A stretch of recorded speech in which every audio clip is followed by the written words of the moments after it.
Well, we are the Lancaster County Democrats. This is the Watchful Citizens Show, and my name is Barbara Baier. Our guest today is Gene Carroll, and he is running for City Council. We want to encourage you to go out and vote in the primary, April 7th, and in the general, May 5th.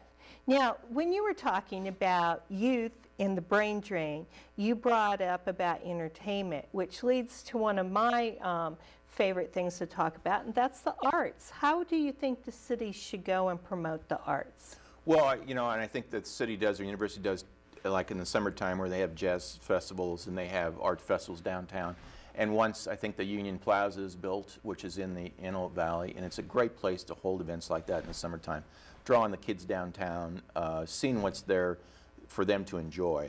Arts is so important, even in the school area, for kids growing up learning about arts, all kinds, going back to preserving libraries and things like that.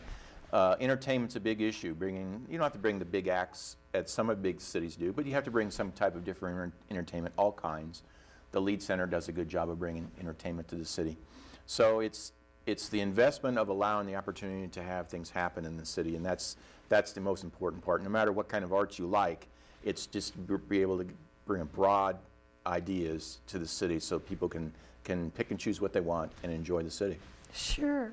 Now, Union Plaza, which is a really terrific project, kind of a downtown park, has a lot of aspects to it that have to do with greening our community.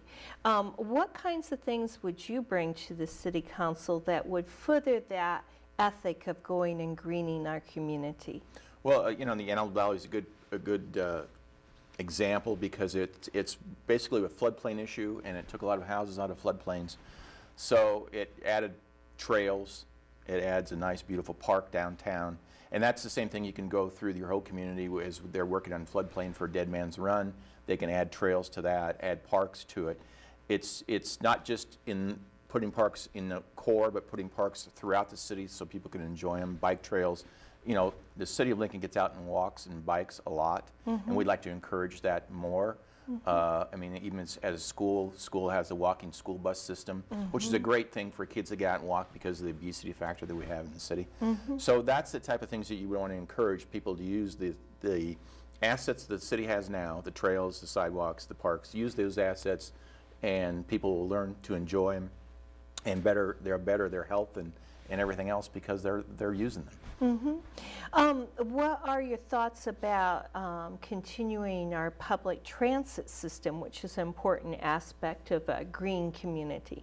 Sure, and especially I think the stimulus dollars is going to allow us to build or buy some buses, maybe some smaller, more fuel-efficient buses that we need. I was on the committee that looked at our transportation system. It's very difficult because the buses all go downtown versus I would believe more of a hub system versus all going downtown and transferring, which takes you a long time to get somewhere on a bus.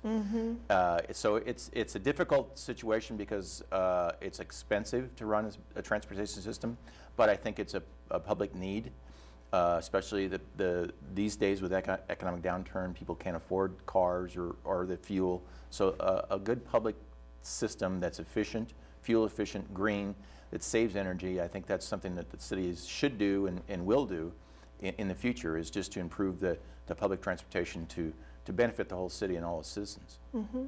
Now, when I was listening to you, you talked a lot about parks. Are you really supportive of parks and recreation centers then? Oh, absolutely. It's a benefit for the city. The green, you just seeing green is good for the city, but to get the citizens out and to enjoy the parks and all the recreation leagues that we have, the city sponsors. It gets youth out there. We talk about the obesity factor of our kids, and it gets people an opportunity to go out and enjoy the city. Nebraska in Lincoln is a great place to grow up. It's got great weather most of the year, and getting people out there in the green is a good thing. I mean, soccer, softball, baseball, any of those aspects that kids do, we should encourage. Good. Well, when we're going and talking about our community and its growth, are you supportive of the comprehensive plan then? Oh, absolutely. And as a planning commissioner, I was involved with a major update in 2005. We spent a year and a half on meetings just for the comprehensive plan update. It's very important. It's kind of a plan of how the city should grow. It's not, you know, in black and white, but it's kind of a picture of what should happen. And we worked, as a planning commission, worked very hard to show what's going to happen between now and 2030, and how the city should grow concentrically, grow, like I say, inside out, to make sure all the citizens participate in the comprehensive plan and are involved in it. And it's a good guide. As a planner, it's a good guide to how your city grows. And the second thing is, you have people or businesses or citizens coming from another state, and they want to say, what's Lincoln going to do? You look at a comprehensive plan, and it tells you what Lincoln's going to do. Where are they going to grow? Are they going to invest in parks? Are they going to invest in other aspects of what the improvements are with schools? And like, where's the schools going to be?